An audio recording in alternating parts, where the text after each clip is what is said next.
ಗ್ಲಾಸಸ್ನ ಯಾರು ಬೇಕಾದರೂ ಬ್ರೇಕ್ ಮಾಡಿಬಿಡ್ಬೋದು, ಆದರೆ ನಾವಿಟ್ಟಿರೋ ಹೋಪ್ಸ್ ಮತ್ತು ನಮ್ಮ ಡ್ರೀಮ್ಸ್ನ ಯಾರು ಕೂಡ ಅಷ್ಟು ಈಸಿಯಾಗಿ ಬ್ರೇಕ್ ಮಾಡೋಕ್ಕಾಗಲ್ಲ.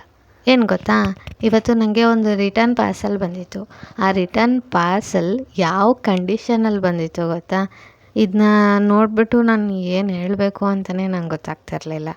ಪ್ರತಿ ಸಲ ಆರ್ಡರ್ ಬಂದಾಗ ಗ್ಲಾಸಸ್ ಬ್ರೇಕ್ ಆಗಬಾರ್ದು ಅಂತ ತುಂಬ ಪ್ರಿಕಾಷನ್ಸ್ ತೊಗೊಂಡು ಪ್ಯಾಕ್ ಮಾಡಿರ್ತೀವಿ.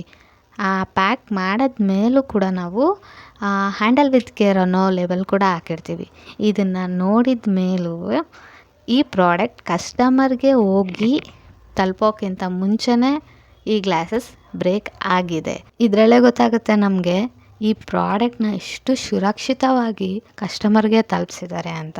ಬಿಸ್ನೆಸ್ ಅಂದಮೇಲೆ ಈ ಥರ ಸಣ್ಣ ಪುಟ್ಟ ಲಾಸಸ್ ಫೇಸ್ ಮಾಡಲೇಬೇಕಾಗತ್ತೆ. ಇವೆಲ್ಲ ಒಂದು ಎಕ್ಸ್ಪೀರಿಯನ್ಸ್ ಅಂತ ಅಂದ್ಕೊಂಡು ನಾವು ಮುಂದೆ ಹೋಗಲೇಬೇಕು. ಹಾಗೆ ಒಂದು ಆರ್ಡರ್ ಬಂದಿತ್ತು. ಆ ಆರ್ಡರ್ನ ಪ್ಯಾಕ್ ಮಾಡಿಕೊಂಡು ಇವತ್ತಿಗೆ ಈ ವಿಡಿಯೋ ಮುಗಿಸ್ತಾ ಇದ್ದೀನಿ. ಮತ್ತೆ ಸಿಗುವ. ಬಾಯ್.